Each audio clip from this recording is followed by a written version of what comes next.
Hello, what's up? Good morning, good afternoon mga idol. Okay, may bago na naman tayong video mga idol, kung saan ay pinuntahan nila ang sementeryo ng Karuhatan. Grabe, nakakatakot doon mga idol. Okay, huwag natin patagalin to mga idol, ang dami nila natuklasan. Okay, play na natin. Ang cellphone ko. Ito si Vincent. Atras na kami. Ang Karuhatan Public Cemetery ay matatagpuan dito sa Karuhatan, Valenzuela at maraming nagsasabi na ang Sa Karuhatan, Valenzuela pala yan. sementeryo daw na ito ay maraming kwentong kababalaghan. May mga nagsasabi na meron daw sila ditong mga naririnig na boses ng mga batang umiiyak at minsan naman daw ay may nakikita daw sila ditong mga anino na naglalakad. At ang pinaka nakakatakot at nakakakilabot daw sa lahat ay may nagpapakita daw ditong isang white lady. Pagdating namin dito, nilibot na kaagad namin ang sementeryo. Okay, ito yung unang papasukin natin na mga nicho. Dito to sa bandang dulo eh. Sobrang dilim dito. Tara, tingnan natin kung anong meron dito. Pero hindi pa kami gaanong nakakalayo, may naramdaman na kaagad ako. Yun lang. May kasabi tayo naglalakad sa likod. Jeez, may kilabutan ako ngayon. Tingnan mo yun. Parang naglalakad na. Hindi kilabutan ako dito sa pwesto na to. Parang meron talagang something dito. Hindi ko na lang pinansin kung ano yung naramdaman ko. Kaya dumiretso na lang kami sa kabilang side ng sementeryo. At pagdating namin dito, nagulat ako sa nakita ko. Yung mga nakalibing dito, mga bata pala. Yun o, 1999, July. So ito, 5 days ago pa lang siya, namatay na siya. Ito nga, wala pang ang pangalan o. Pangalan niya, baby girl lang o. Sayang. Pero mas maganda kung isa lang. Saksihan kung gaano kaganda yung Habang nililibot namin itong parte ng sementeryo na to, ay meron na pala kaming nahagip. Pakinggan nyo itong mabuti. parang Nagpatuloy ulit kami sa paglibot dito sa sementeryo at habang nagkikwentuhan kami, may nahagip na naman kaming tunog. pagka pinakita mo, huwag sabihin sa akin ha. Baka tumakbo ako eh. makita lang ako sa inyo. Baka umuwi ako maaga eh. Pakinggan nyo itong mabuti.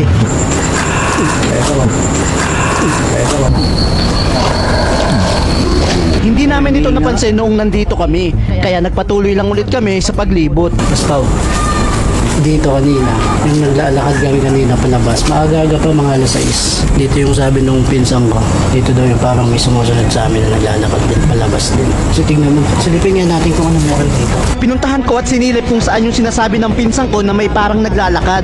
At pagsilip ko dito, eto yung nakita ko. Ang dilim. Nature din to. Grabe yun. Ito yung nakakatakot kasi meron pang ano eh. May mga puno pa. Pakaramdam ko dito, hindi kilabutan ako. Habang nandito kami ay meron akong narinig. Pakinggan nyo itong mabuti.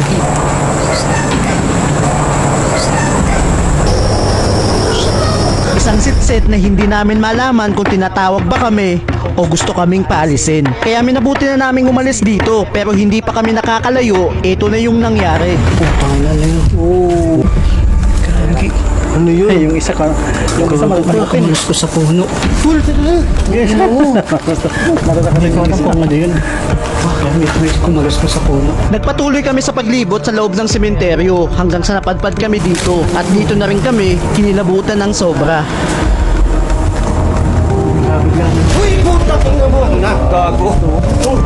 Yun talaga. Hindi namin maipaliwanag yung mga ingay o kaluskos na naririnig namin. Pero isa lang yung sigurado ako. May mga kasama kami dito na hindi namin nakikita. Kaya nagdesisyon na kaming lumabas sa lugar na to. At habang naglalakad kami, ito yung mga nakita namin. Ito, mga nichong walang laman. Dito mga bata din nakalibing dito.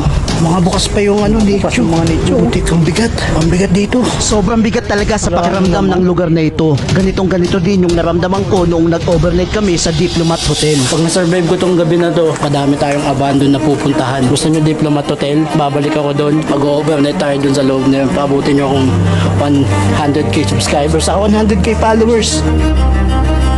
Okay, paabutin natin si Jing Lumabas Reynalo. na kami ng sementeryo at paglabas namin dito ay may nakita kaming Subscribe mga siya, tao. mga idol. Kaya tinanong na rin namin sila kung may karanasan ba sila dito na kababalaghan. Meron po bang dito? Mga, sabi nila may mga nagpapakamtam daw dito. Meron talaga. Pero kayo may na-experience na kayo dito na? Oo. Marami na. Lalo na pagdating ng gas. Meron. Makikita mo talaga minsan. Nagpapakita sila? Ano po nagpapakita? Ano lang sila, yung kumbaga sa parang anino, gano'n. Sabi po nila, meron daw po dito nagpapakita ng lady po. Totoo po ba yun? Mayroon nga. Saan po banda yung nagpapakita? Kahoy. May malaking kahoy po dyan, na malaking po. Ano na yan, yung duwat sa balete. Sa balete. Opo. Hindi nagkataon yung mga naramdaman namin dito sa sementeryo dahil ayon na rin sa kwento ni Kuya, totoo talagang merong nagpaparamdam kung saan kami naglibot kanina. At habang nakikipagkwentuhan ako sa kanila, may nabanggit sa akin yung bata. Meron daw nagpapakitang espiritu ng bata sa kabilang side ng sementeryo. Kaya nagpasama ako para ituro niya sa akin kung saan banda ito. Pero pagdating namin dito, ito na lang yung nasabi niya. Nakakakilabot yung sinabi ng bata na baka daw sanibang kami kapag pinuntahan namin yung lugar. Pero dahil nga gusto kong malaman kung totoo bang may nagpaparamdam dito, pinuntahan ko yung lokasyon kahit hindi malinaw kung saan yung eksaktong lugar na sinasabing may nagpapakita. Ayaw kami dito papuntahin kayo ng bata, pero si Tio B makulit talaga to eh. Sasala lang tayo. Nang makarating kami sa bandang gitna, may nakita akong hagdanan at dahil gusto kong malaman kung anong meron dito, inakyat ko ito at pag akyat ko, eto na yung nangyari. Nakatakot yung mga ganon. Kinikilabutan ako. Hindi maganda sa pakiramdam itong lugar na ito at nang makita ko yung dulo neto, parang may naaninag ako na nakatingin sa amin. Kaya tinapat ko yung camera sa lugar na yun at habang nire-review ko na yung video at ine-edit, ito yung nakita ko. Wala naman something na nahagip yung camera na hawak ko, pero sigurado ako sa naaninag ko na may tao doon. Kuya? Kinikilabutan ako. Para tayo dito to. Tulbubura tayo. Para tayo. Sabi nung pinsan ko, meron daw siya nakikita dun sa dulo. Parang ano siya eh, meron siyang third eye. Iba-iba yung pakiramdam dito. Pagkakit ko pa lang ang bigat, kinilabutan kagad ako. Tapos may napansin nga ako sa likod, kumaluskos, putang ina.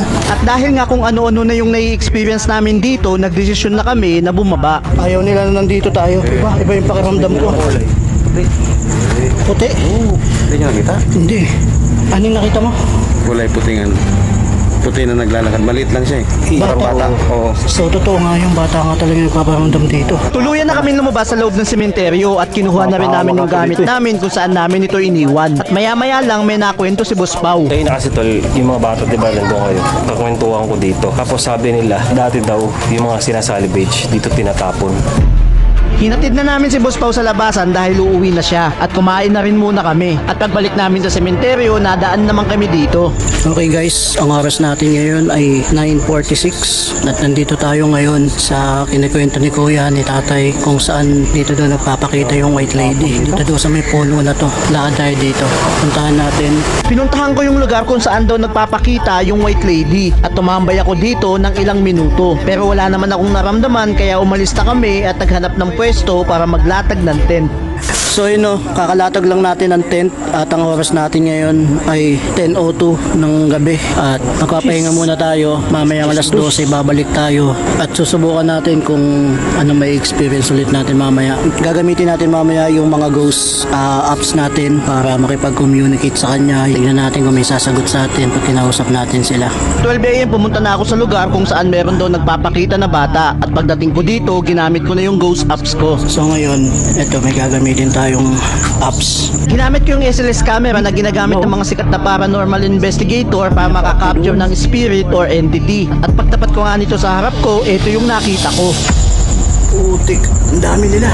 Kinabahan ako sa part na ito kaya naisipan ko na muna na umatras. Labas muna kami kasi sobrang dami nila dito. At hindi talaga ako makapaniwala sa nakuhaan ko. Kaya minabuti ko na munang bumalik kung saan kami nagpahinga. At maya-maya lang ay may dumating na mga subscribers. Alright guys, ang oras natin ay 12:51 at meron tayo dito mga kasama. Binisita tayo. Hey. Ang pangalan mo, boss? Jobert Jajo. Jobert Thomas. RJ po. Gusto nila akong samahan mag-imbestiga sa mga kababalaghan na nangyayari dito sa sementeryo. Kaya binalikan ko ulit yung lugar kung saan merong na-capture yung SLS camera. At pagdating ko nga dito, sinubukan ko ulit itong gamitin.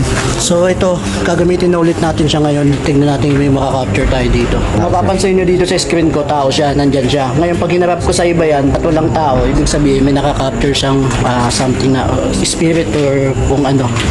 Ililibot natin ngayon. Kaya yung mga ganon, nakakatakot yan, yung mga app na ganon. Subukan ko na rin yan. Nilapitan ko kung ano yung nakuhaan ko, pero paglapit ko, Nasubukan ko na rin yan mga idol, yung ganyang apps. Sinubukan ko dito sa bahay namin. Tapos gumana yan. Takbuhan kami lahat. bigla siyang nawala. Nawala siya.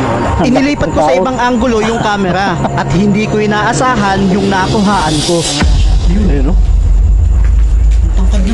Maya-maya lang ay may nakuhanan pa akong isa, kaya nagdesisyon na ako na kausapin sila. Hello? May tao ba dito? Okay lang ba nakausapin namin kayo? Meron ako ditong tinatawag na Ghost Apps. Pwede kayong makipag-communicate sa akin gamit to. Sabihin nyo lang kung ano yung mga gusto nyong sabihin. Nakikinig kami. Pwede kayong gumawa ng ingay kung gusto nyong magparamdam sa amin. Habang sinusubukan ko silang kausapin ay merong biglang nangyari.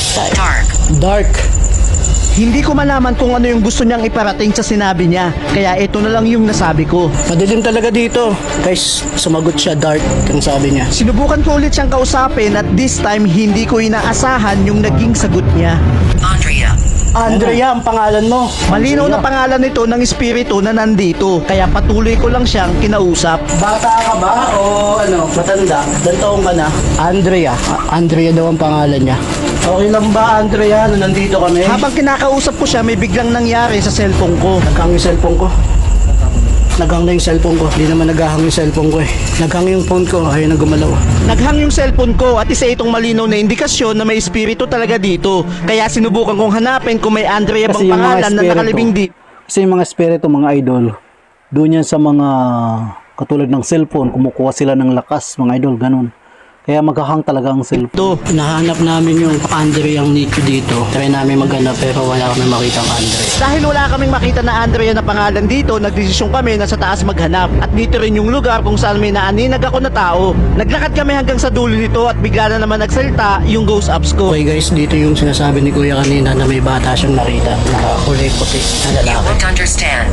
Hindi namin maintindihan. Hindi talaga namin maintindihan kung ano ang gusto niyang iparating sa amin. Kaya kinausap ko ulit siya. Alin yung hindi namin maintindihan? Dito ba si Andrea? Pero bigo na kaming makakuha ng sagot kaya naglakad na kami palabas. Pero habang papalabas kami, ito yung nakita namin. Okay, ito si Andrea. May nakita kaming Andrea na pangalan na nakalibing dito pero hindi ako sigurado kung ito ba yung puntod niya. Kaya kinausap ko ulit siya. Andrea, ito ba yung puntod mo? Ito ba, dito ka ba nakalibing? Pero wala na akong nakuhang sagot. Kung pagmamasdan mo itong puntod na ito, iisipin mo talagang napabayaan na ito. Kaya siguro isa to sa dahilan kung bakit siya nagpaparamdam at hindi matahimik. Okay guys, time check tayo. Ang oras natin ay 3:02. Alas 3 na ng madaling araw. Grabe, wala At ba tong mag-i-start tulog? na ulit tayo sa 3 AM challenge. 3 AM pinuntahan na namin yung dulong parte ng sementeryo kung saan parang may tumakbo sa harapan namin. Ginamit ko ulit yung SLS camera at nang may nakuhaan ako, kinausap ko ito. Magandang umaga, nandito lang kami para mag-explore. At sana kung papayag ka, kung pwede ka namin makausap, bigyan nyo lang kami ng sign kung pwede kayong makausap. Pwede kayong magpagalaw ng bagay dyan para malaman namin, pwede kayong makausap. Pero walang sumagot kaya lumipat kami ng pwesto. Ayaw nila makipag-usap. Hindi katulad ni Andrea kanina. Kinausap tayo. Tara, lipat tayong pwesto. Pero habang naglalakad kami, biglang nagsalita yung ghost tube ko. Dana. Dana. Nagsalita siya. Dana daw. So, Dana ang pangalan niya. Sinubukan ko siyang kausapin, Dana ba ang pangalan mo? May tao ba dito? pero wala talagang sumasagot sa amin. At maya-maya lang ay may nagsalita na naman. Vincent. Dana and Vincent. Hindi lang isang espiritu yung nandito dahil dalawa na sila. Sinusubukan ko silang kausapin pero bigo akong makakuha ng sagot. Kaya minabuti ko na lang hanapin kung may Dana ba at Vincent na nakalibing dito. Pero wala kaming nakita hanggang sa may naaninag ako na parang dumaan. May dumaan sa harap ko. Kulay puti na aninag ko. Dito. Dito siya. Dito siya. Dito siya papunta. Baka yun si Dana. Inaninag ko. Patuloy kami naghanap kung may Dana ba at Vincent na nakalibing dito hanggang sa mapunta kami sa parting likod ng sementeryo kung saan may sumitsit sa amin. At nang pagdating ko nga dito, ito na yung bumungad sa akin. Ito si Vincent. Guys, yung nagsalita kaninang Vincent, hinanap namin kung saan yung nicho niya at ito nakita namin, Vincent Diaz, 1982 nang pinanganak, 2004 siya namatay. Ang creepy nung malulong ng aso, kinilabutan ako. Sinubukan ko makipag-usap sa kanya para malaman ko kung siya ba talaga yung nakausap namin kanina. Vincent, kung nandyan ka, ikaw ba tong nandito sa nicho? May gusto ko bang sabihin sa amin? Pero wala talagang sumasagot. Kaya naisip ko na ilagay yung cellphone ko sa libingan niya para makapagtanong ulit ako. Vincent, pwede mo kaming kausapin, Vincent, kung may gusto kong sabihin. Gamitin mo lang yung cellphone katulad ng ginamit mo kanina, ginawa mo kanina kung paano ka nakapagsalita dyan. May gusto ko bang sabihin sa amin? Pero talagang nabigo kaming makakuha ng sagot kaya nagpasya na kaming lumabas sa sementeryo. So yun no, tapos lang natin mag-explore at mayroon tayong mga na-capture sa SLS camera natin, and then dun sa isang ghost up natin meron tayong nakuhang boses na sabi na Vincent and Dana. So yun, umabot ka dito sa bandang dulo ng video na to. I'm trying to hit 100,000 subscriber before the year end. Sana mapasubscribe kita. Okay mga idol. Maraming salamat. Grabe. Yung mga balahibo ko mga idol. Makatakot palang ganun mga explore. Totoo pala na nasa paligid lang natin ang mga kaluluwa, mga espiritu mga idol. Okay, thanks for watching mga idol. Maraming salamat sa panonood nyo. Babus!